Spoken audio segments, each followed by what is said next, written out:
Mis hermanos, buenas noches. Sean bienvenidos a este tiempo. Vamos a dar principio a nuestro servicio del día de hoy. Y, como ustedes saben, desde hace un par de semanas estamos concluyendo con nuestra serie de pláticas acerca de santificar a Dios en el corazón. Pero nos hemos detenido en el tema de la obediencia, tanto en el servicio pasado como antepasado. Hemos reparado en ese tema, hermanos. Y hoy día vamos a dar vuelta a la página, nos vamos a perfilar ya hacia lo que es la última consideración de esta serie, que es santifiquemos a Dios por su gracia. Pero no quiero dejar el tema de la obediencia sin mencionar lo siguiente, mis hermanos. La obediencia a la que estamos llamados no es según nuestro pensamiento. La obediencia a la que estamos llamados no es según lo que a nosotros nos parece. Si me permiten, les leo Mateo 18 del 21 al 22.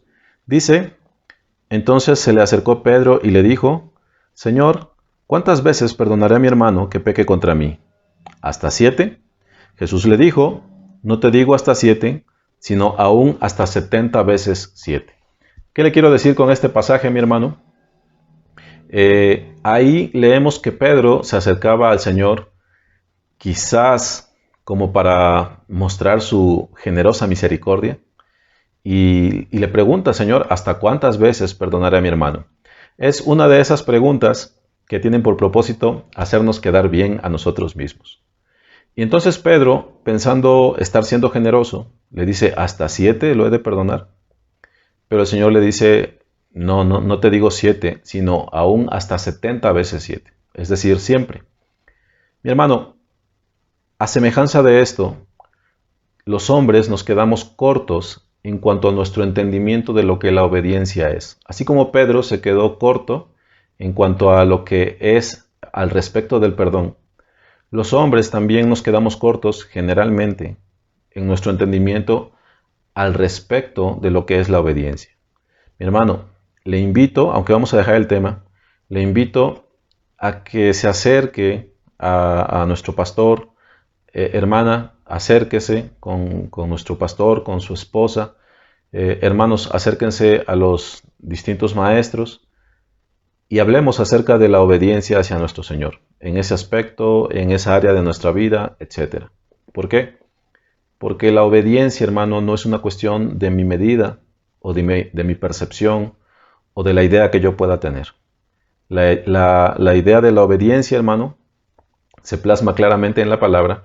Y generalmente todos nos quedamos cortos cuando solamente nos atenemos a nuestro razonamiento. Entonces, dicho sea eso como un despido del tema, hoy vamos a hablar acerca de santificar a Dios en el corazón por causa de su gracia. Entonces le invito a estar atento, mi hermano. Qué bueno que está aquí. Vamos a participar del siguiente canto y de ahí entramos directamente a la enseñanza del día de hoy.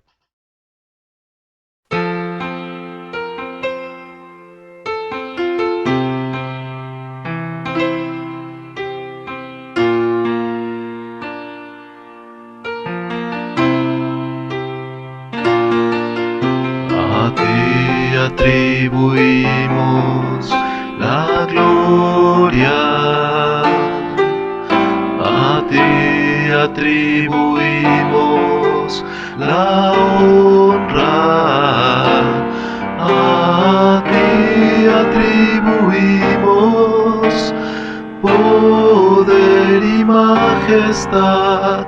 Santo es el Señor. A ti atribuimos la gloria, a ti atribuimos la honra, a ti atribuimos poder y majestad. Santo es el Señor. A ti atribuimos la gloria, a ti atribuimos la honra, a ti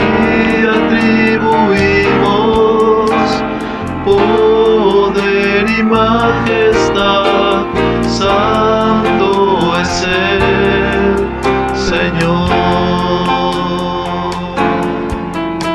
Santo es el Señor.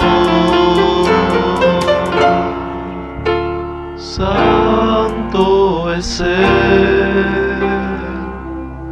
Señor.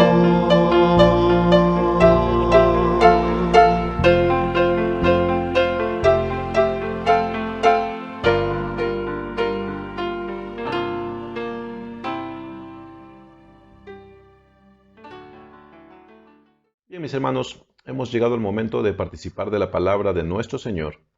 Y como he anticipado hace apenas unos instantes, en esta oportunidad pretendo que dejemos ya a un lado el tema de la obediencia, no que olvidemos la obediencia, sino que dejemos a un lado el tema y nos extendamos hacia lo que es el último punto de nuestra serie de pláticas acerca de santificar a Dios en el corazón.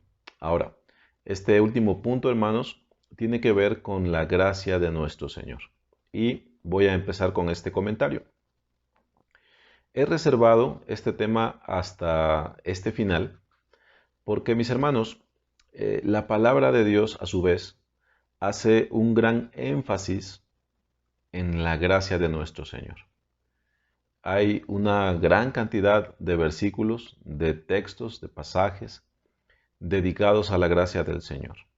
Podríamos decir que este es un tema principal en las Escrituras y podemos decir con confianza que nuestro Señor ha hecho un gran énfasis en la virtud de la gracia, en el favor de la gracia, en la forma de la gracia, en los resultados de la gracia, etc.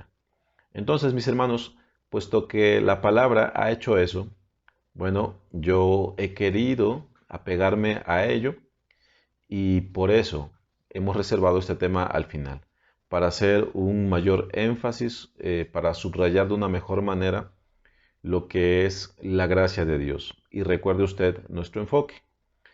Hemos de santificar a Dios en nuestro corazón. En este caso estudiamos por su gracia. Entonces, de esa manera vamos a abordar el tema. Lo primero que quiero decirle, mi hermano, es lo siguiente. A lo largo de estas pláticas hemos comentado o hemos hablado acerca de las distintas formas en las que podemos abordar la palabra santificación. ¿Recuerda usted? Primeramente hemos hablado de la santificación como una iniciativa de Dios mediante la cual separa o aparta a hombres, a criaturas, animales pues, o cosas. ¿Y para qué hace Dios eso? ¿Para qué aparta a los hombres, a algunos hombres, a algunas bestias o algunas cosas? Para sus propósitos. Dios lo hace para sus propósitos, lo hace también para ser glorificado. Entonces, mis hermanos, hemos de entender lo siguiente y vamos a poner un par de ejemplos para que todos recordemos. Nuestro Señor aparta a hombres, a lo largo de la Escritura lo vemos, aparta a hombres para ser reyes y para que cumplan un propósito, ya sea de su pueblo o de otras naciones. Dios aparta a hombres para que sean reyes, para que sean principales. Dios aparta a hombres para que sean sus sacerdotes. Dios aparta a hombres para que sean sus profetas. Dios aparta a hombres para que sean sus caudillos. Incluso, hermano, Dios apartó a Faraón. ¿Para qué? Para mostrar su poder en él. Ahora, nuestro Señor también apartó o utilizó a una mula para refrenar la locura del profeta. ¿Recuerda usted a Balaam? Bueno, nuestro Señor utilizó a una muda bestia de carga para su propósito, para que fuese hecha su voluntad. Pero también el Señor aparta o separa cosas para el uso del servicio del tabernáculo, por ejemplo. ¿Recuerda usted? El Señor manda a los hombres a que hagan una mesa, a que hagan copas, a que hagan un lavacro, a que hagan unas telas, unas argollas para sostener las telas, etc. Pero hemos de entender, hermanos, que esas cosas, ese lavacro, esa mesa, esas copas, todo ello fue santificado, fue separado para el uso exclusivo del tabernáculo. Entonces, nuestro Señor toma esas cosas comunes, hechas de madera común, hechas de metales preciosos, sí, pero al fin y al cabo comunes dentro de lo que es este mundo, y los separa para sí, para sus propósitos, para que se haga su voluntad. ¿Sí, mi hermano? Ahora, además de esa forma de entender lo que es la santificación, bueno, mi hermano, hemos hablado amplio y bastante acerca del hombre santificando a Dios en su corazón. Es el tema principal, o es el tema pues de nuestra serie.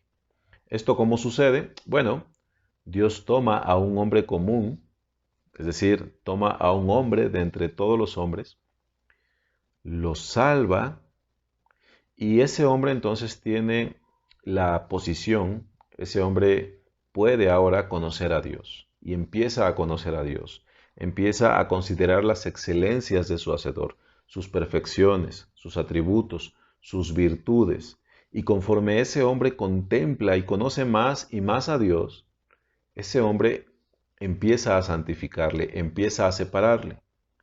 Ese hombre empieza a entender que no hay nadie como Dios, que solo Él es el Altísimo, que no hay semejante a nuestro Señor, que Él es perfecto, alto, sublime.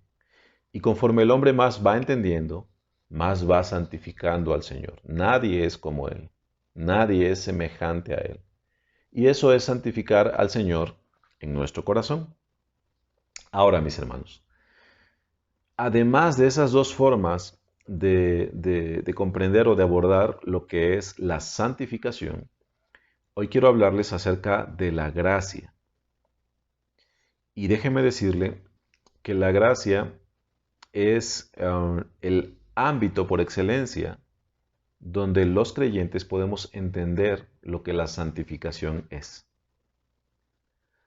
En la gracia, hermanos, se manifiesta la santidad, la santificación, de una manera extraordinaria. Entonces, esa es una de las razones por las cuales hemos dejado este tema para el final. Entonces, dentro de esta afirmación, déjeme hacer una primera observación, mi hermano. La gracia de Dios santifica al hombre, y vamos a abundar en eso más adelante. La gracia de Dios santifica al hombre, es decir, Dios toma a un hombre y lo aparta para sí. Ahora, cuando ese hombre llega a contemplar a su Señor, lo acabamos de decir, a su vez el hombre santifica a Dios en su corazón. Dios aparta primero al hombre, y ya el hombre en esa posición bendita contempla a su Hacedor, y entonces ahora es el hombre el que santifica a Dios en su corazón. ¿Sí, mi hermano está conmigo? Bueno, al respecto de eso, déjeme decirle lo siguiente. Cuando Dios toma a un hombre, ese tomar de Dios no implica solamente que el hombre, por el dicho de Dios, ahora es santo. Es decir, la santidad que Dios nos confiere, mis hermanos, no tiene que ver solo con un nombramiento. Déjeme ejemplificarlo con esta ilustración. Todos, aunque creo que ninguno ha estado presente en una ceremonia de esas, todos comprendemos lo que es que a alguien le entreguen las llaves de la ciudad. ¿Sí, mi hermano? Pero todos estamos de acuerdo en que ese hecho es meramente simbólico. ¿Por qué?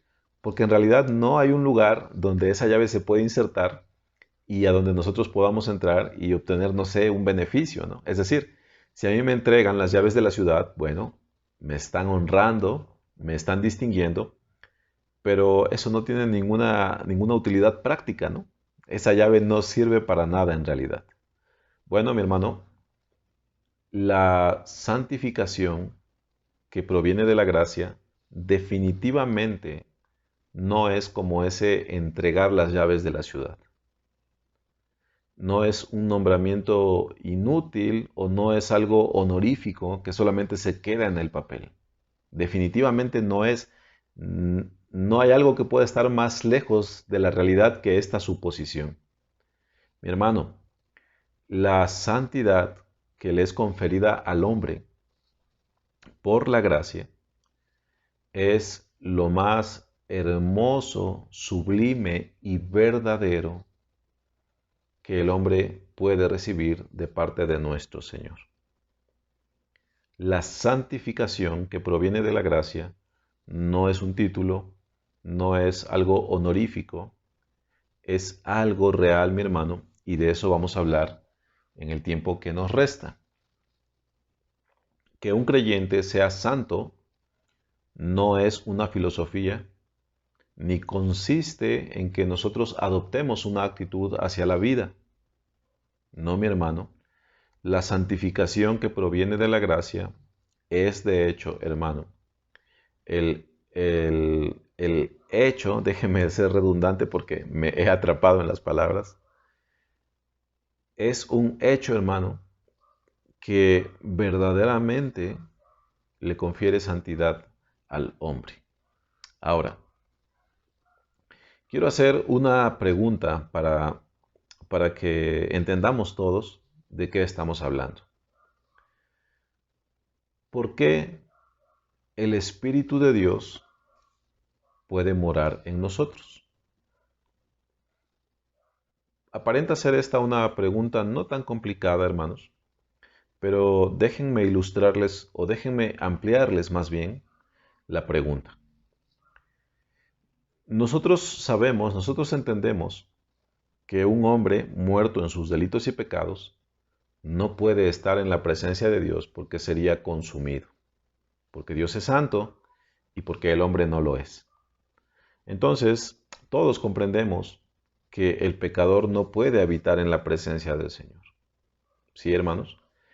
Entonces, esta ilustración prácticamente implica que tomemos al hombre y le llevemos a Dios. Y decimos, no puede ser, es pecador, tiene que ser separado. Eso es lo que implica el ser maldito, el ser apartado de Dios. Bien, todos aceptamos eso con cierta naturalidad. Pero hermano, ¿cómo podemos explicar, ya no que el hombre vaya a Dios, cómo podemos explicar que Dios venga al hombre? Porque ciertamente todos aceptamos por la Escritura que el Espíritu de Dios mora en nosotros.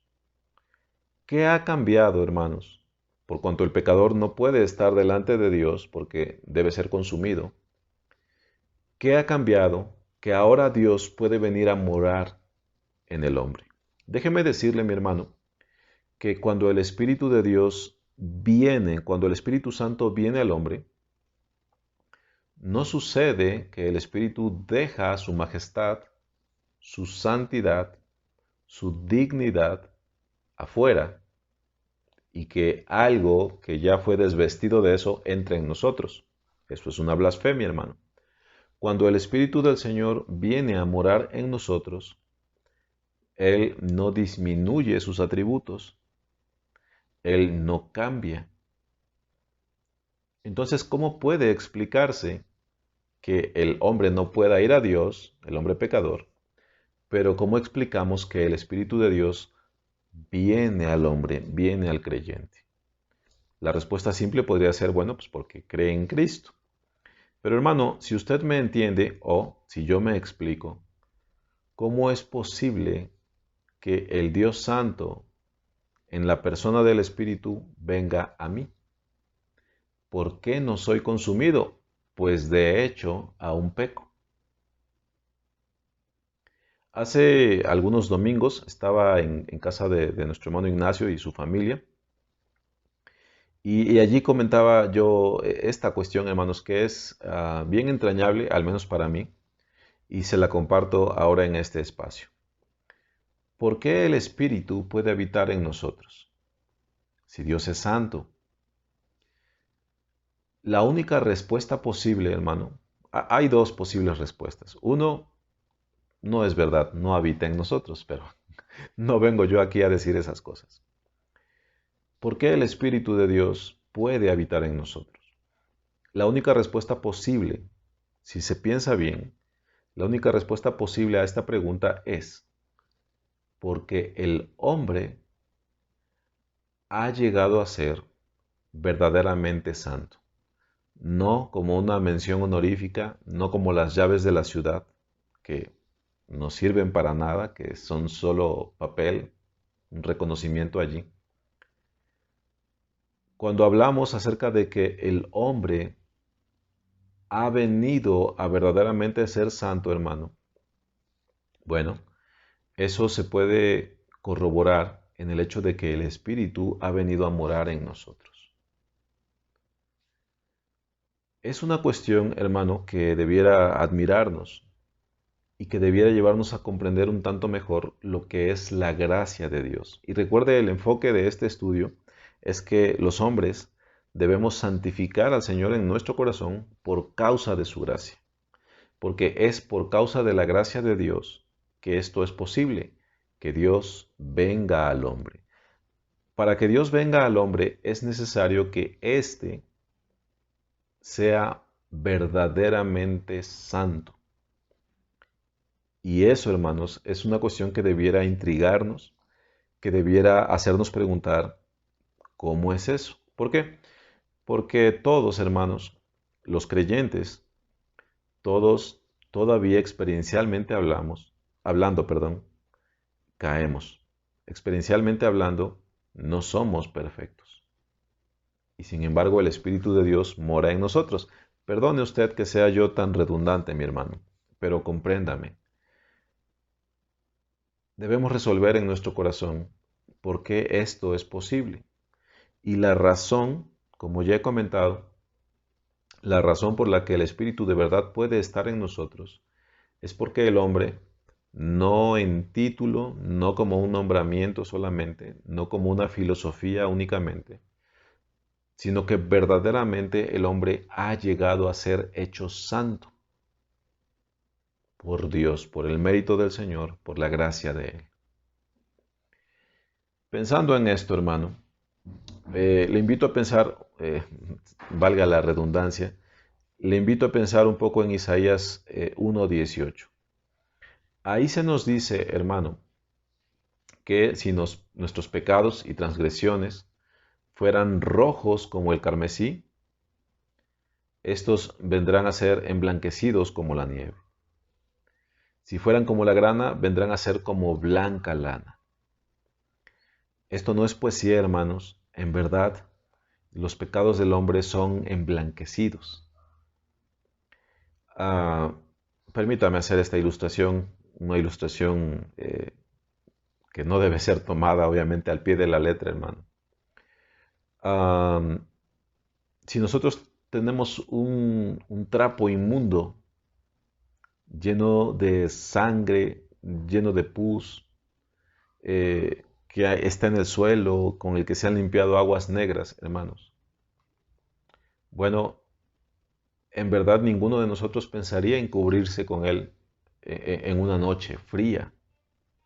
¿Sí, mis hermanos? Nosotros no podríamos llegar a hacer eso. Ahora, si dicho trapo es enviado a una gran lavandería con el mejor de los detergentes y nos lo presentan así ya limpio, bueno, quizás, ¿no? Humanamente hablando, uno llegue a considerar el trapo. Pero, mi hermano, cuando se habla acerca del emblanquecimiento de nuestros pecados, de verdad ahí se está insinuando, se está dejando entrever la transformación, hermanos. Se está dando a entrever la redención, el pago, el finiquito, la extinción de nuestro pecado. Si eran rojos, como el carmesí, van a ser emblanquecidos como la nieve. Si fueran como la grana, vendrán a ser como blanca lana, limpios de verdad. Cuando hablamos de la gracia de Dios, hermanos, hay que explicar los porqués, claro, pero cuando se habla de la gracia de Dios, se habla de que verdaderamente el hombre llega a ser de lo que antes era, de lo que todos conocemos como la corrupción, como el pecado, el hombre de verdad llega a ser santo. De verdad, no en título, no en nombramiento, no como filosofía, no como una idea que debe asentirse. De verdad el hombre llega a ser santo, porque de otra manera el Espíritu no podría morar en nosotros. Ahora, déjeme leer para usted, mi hermano, la segunda carta a los Corintios en su capítulo 5, versículos 14 al 21.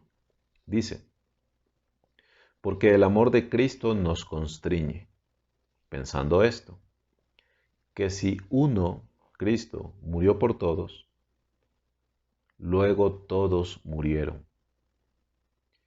Y por todos murió, para que los que viven ya no vivan para sí, sino para aquel que murió y resucitó por ellos.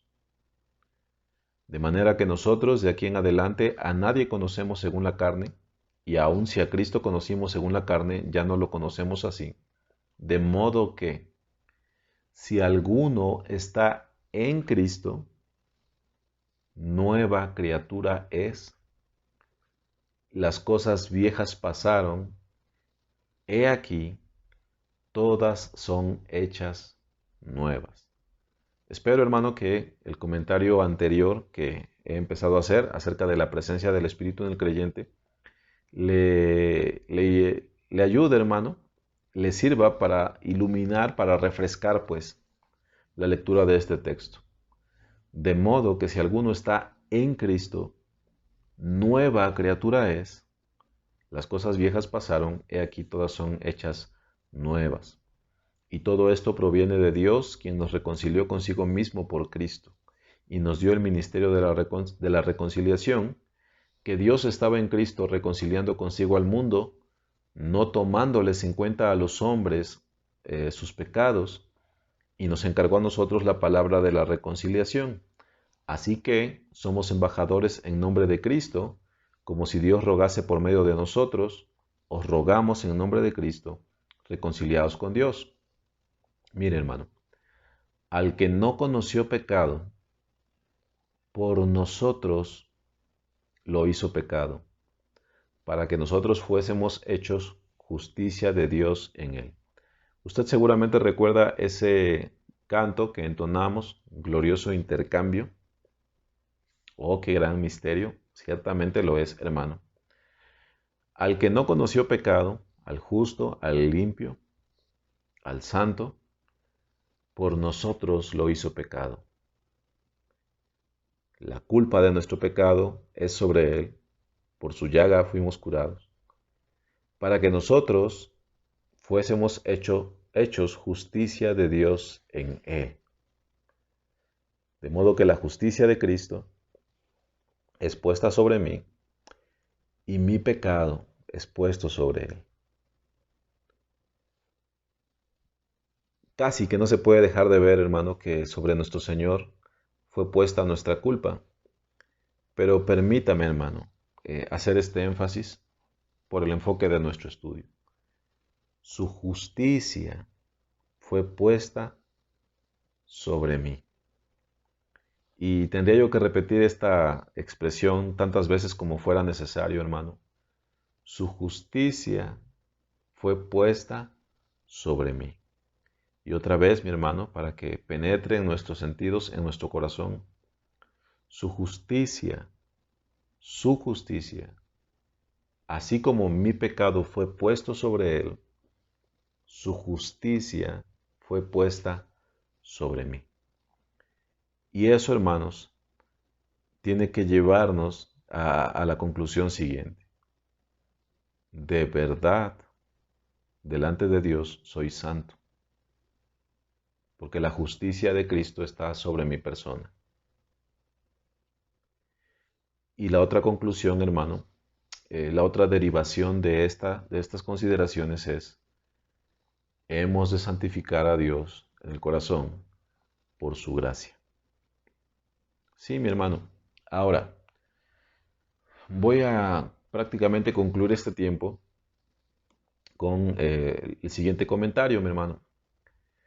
En ocasiones, los hombres no lo admitimos, los hombres de fe no lo admitimos, pero vivimos dudando o vivimos en agonía, porque sí, la palabra dice todas esas cosas hermosas, que la justicia de Cristo ha sido puesta sobre nosotros, pero los hombres vivimos dudando de nuestra pertenencia a Dios, de nuestra plenitud en Él, por causa de que no podemos dejar de mirar nuestra debilidad o flaqueza. Sí, mi hermano. Ahora, bien interesante, pero el día de ayer, martes, nuestro hermano Ignacio nos hablaba precisamente acerca de esto, diría yo. Él nos preguntaba por qué los hombres todavía pecamos, por qué los hombres creyentes todavía pecamos, si la palabra afirma que ya hemos crucificado al cuerpo con sus pecados, a este cuerpo de carne con sus pecados. ¿Por qué todavía pecamos? Y yo solía apresurarme hacia la explicación, que en un cierto ámbito es correcta, hermanos.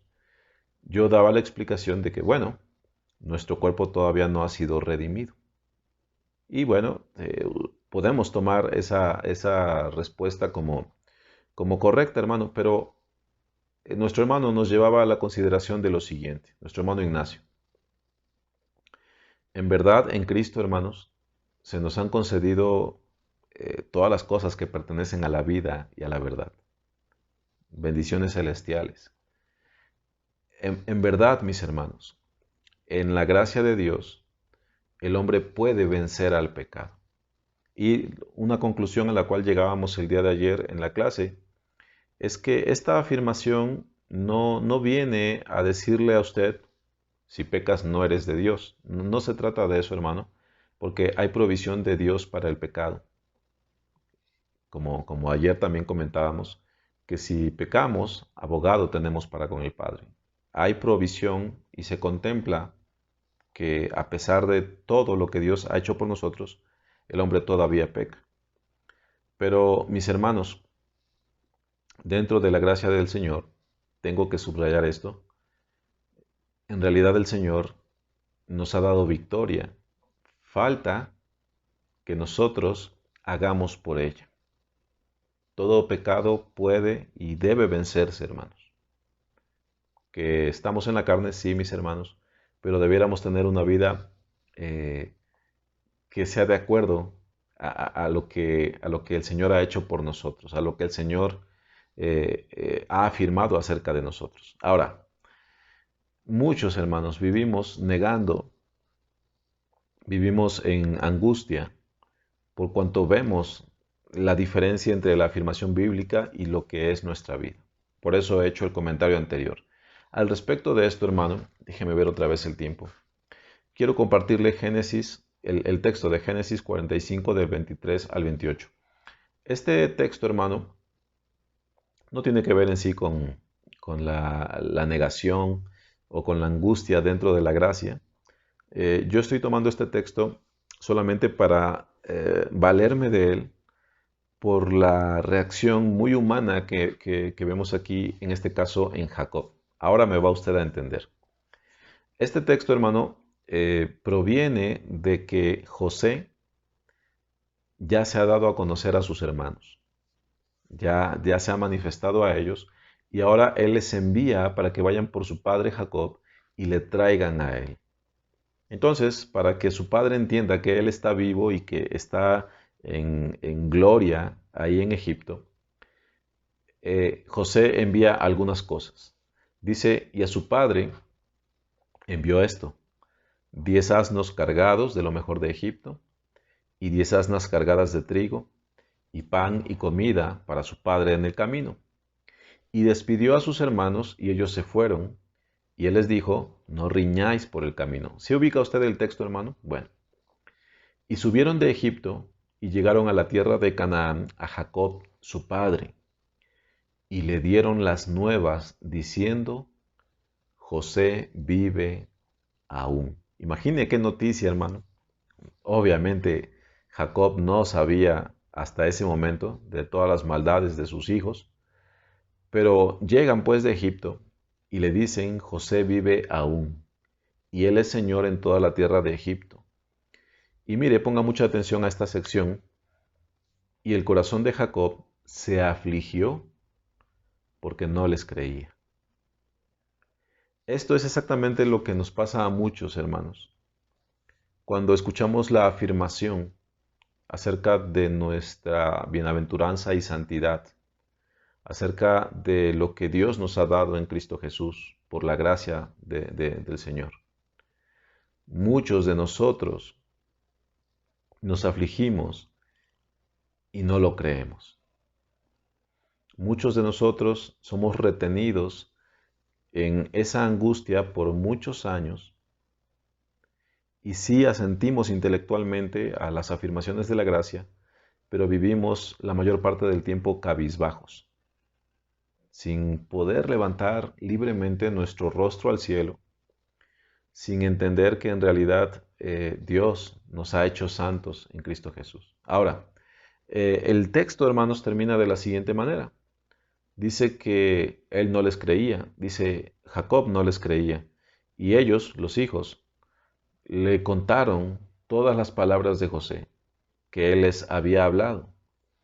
Y viendo Jacob los carros que José había enviado para llevarlo, su espíritu revivió, y entonces dijo Israel, dijo Jacob, basta, José mi hijo vive todavía.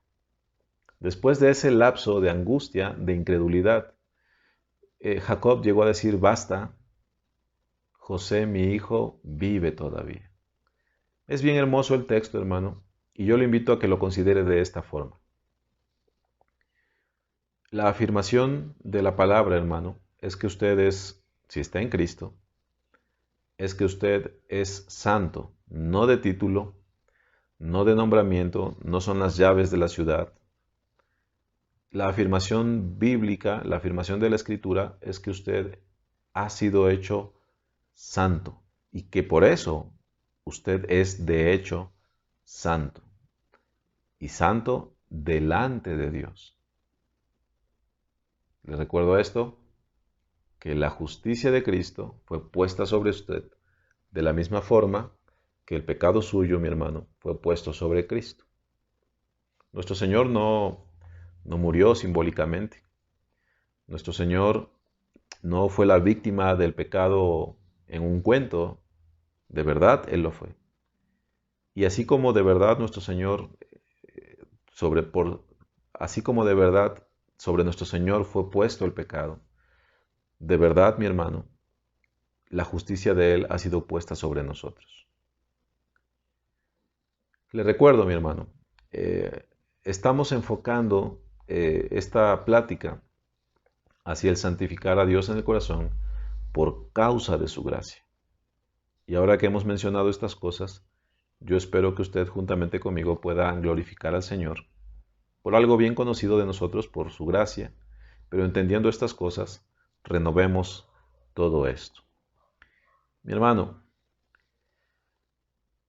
si alguno duda que Dios de verdad le ha limpiado, si alguno duda que de verdad es santo, digamos basta, José vive. Pero esto es para quien anda en la fe y en el temor de Dios. ¿Temes a Dios en tu corazón, mi hermano? ¿Amas la justicia en lo íntimo? Sí, mi hermano. Si es así y esas cosas te atribulan, tú puedes decir basta, José vive. Cree, mi hermano, que Dios ha hecho lo que ha dicho que ha hecho. No es en un papel, de verdad, hermano. De verdad hemos sido hechos santos en Cristo Jesús. Voy a detenerme ahí, hermanos, por cuestión de tiempo. Que el Señor les bendiga, que Él tome esta palabra si es suya y que la aplique al corazón, mis hermanos, que podamos recibirla. Les dejo con este último canto y quedamos de esa manera despedidos.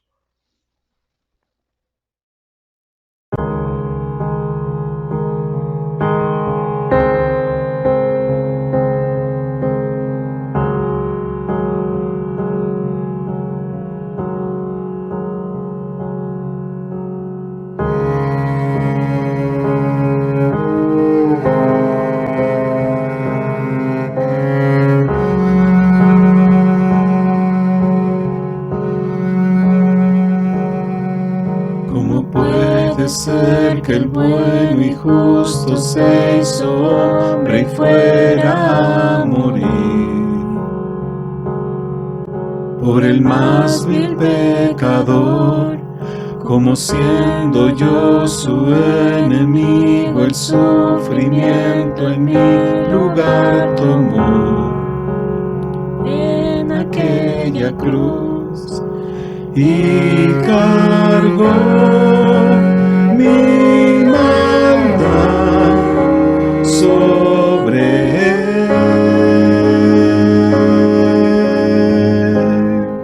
Su rectitud por la fe mía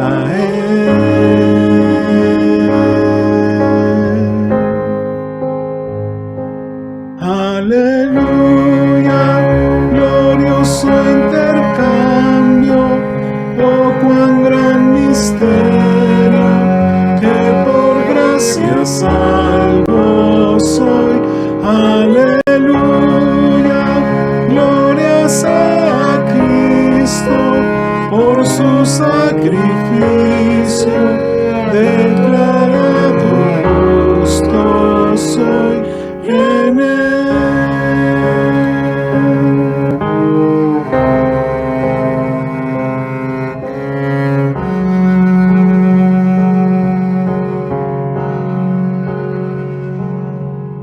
¿Cómo es posible que en Jesús, como a su Hijo, Él me recibió?